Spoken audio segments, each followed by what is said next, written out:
Rusia kecolongan.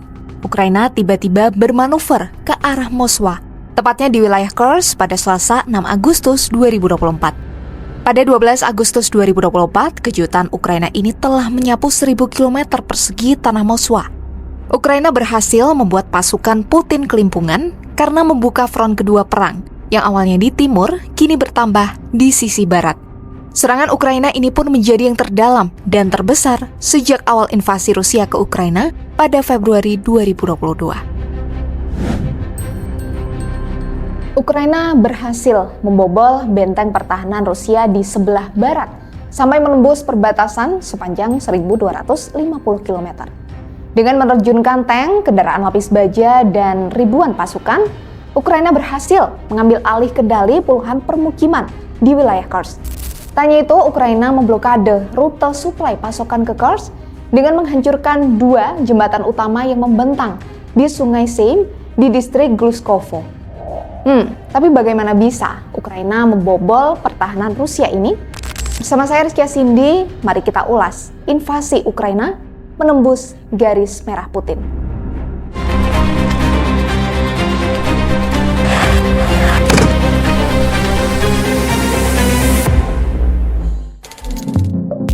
Kamis 15 Agustus 2024, Presiden Ukraina Volodymyr Zelensky mengumumkan bahwa pasukan Ukraina mengambil kendali penuh atas kota Suza di Kursk.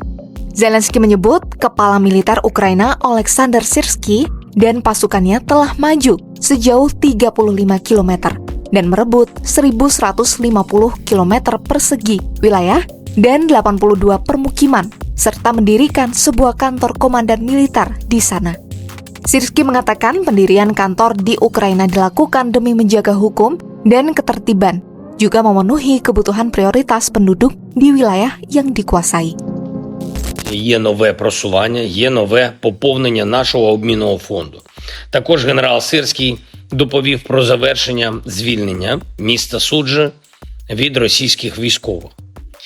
І там зараз створюється українська військова комендатура. Звільнені також іще кілька населених пунктів. Українські воїни продовжують захисну операцію у визначених районах Курської області. На сьогодні наші сили контролюють більше ніж 1250 квадратних кілометрів території ворога та 92 naселених пункти. Suza sendiri letaknya ada di sebelah terminal gas Rusia, yang menjadi titik utama Moskwa memasok gas ke Eropa melalui Ukraina.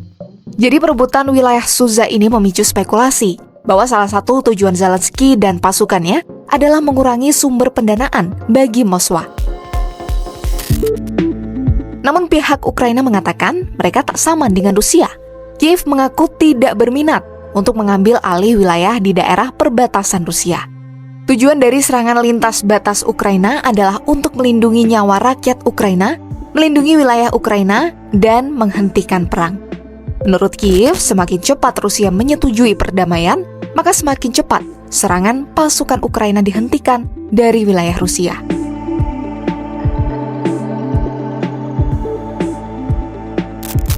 Jika dilihat, serbuan militer Ukraina di Kursk ini menjadi serangan darat pertama terbesarnya ke wilayah Rusia sejak Perang Dunia II berakhir pada 1945.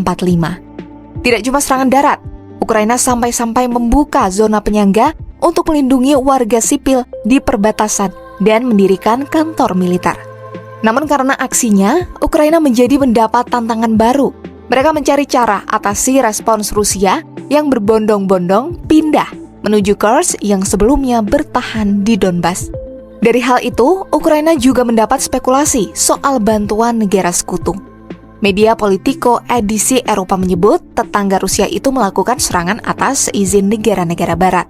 Dengan bantuan dari negara-negara barat itulah, Putin menganggap perang yang masih berlangsung itu adalah perang Rusia versus Barat. Menurut Putin, serangan kejutan itu hanya upaya Kiev untuk menghentikan serangan Moskwa di Ukraina Timur.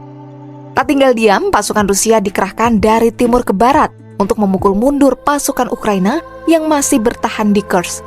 Angkatan bersenjata Rusia telah menyerang personel Ukraina dan sejumlah alutsista berupa pengangkut personel lapis baja, howitzer, senjata, dan sejumlah peralatan.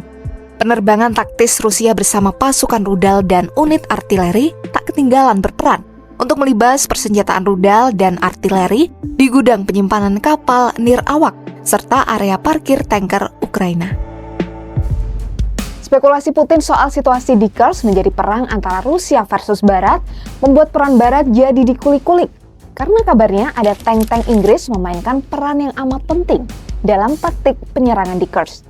Hal itu merupakan pertama kalinya tank tipe Challenger buatan Inggris digunakan pasukan Ukraina untuk menyerang daratan Rusia. Tanya tank-tank Inggris, ada juga peran roket HIMARS buatan AS yang membuat geger karena membelah jembatan strategis di sepanjang Sungai Seim di Kursk. Akibatnya serangan itu menutup akses keluar masuk pasukan Rusia ke wilayah Kursk yang dikuasai Ukraina. Dengan menghancurkan kedua jembatan, Ukraina berupaya memutus jalur suplai dan mengganggu logistik mereka di wilayah tersebut. Serangan itu menyisakan satu jembatan yang masih utuh dan berdampak pada kesulitan Rusia untuk memperkuat pertahanan dan mengevakuasi warga sipil. Dalam pernyataannya, Zelensky menekankan bahwa serangan itu merupakan bagian dari strategi untuk menciptakan pijakan di wilayah agresor.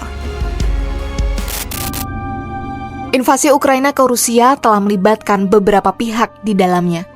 Selain ada peran AS dan Inggris, dalam sejumlah serangan, Ukraina juga menggunakan bantuan persenjataan militer dari beberapa anggota NATO. Meskipun belum ada informasi pasti mengenai senjata lain yang digunakan Ukraina di Kursk, media Rusia melaporkan bahwa kendaraan infanteri lapis baja Bradley Amerika dan kendaraan tempur infanteri Marder Jerman juga ada di sana. Hal itu pun menjadi kekhawatiran jika malah menyeret Rusia dan NATO ke dalam perang langsung. Selalu ada pro dan kontra dengan aksi Ukraina ini. Anggota parlemen Rusia Mikhail Shermat menilai serangan Kiev yang didukung Barat ke wilayah Kursk dapat memicu perang global. Selama beberapa bulan terakhir, Ukraina berjuang untuk membendung pasukan Rusia di timur Ukraina yang sebelumnya telah mengambil alih kota strategis Chasiv Yar. Akan tetapi, baik situasi di bagian timur maupun di barat saat ini sama-sama diambang kesulitan. Namun dengan kejutan ini, Rusia tidak bisa meremehkan Ukraina.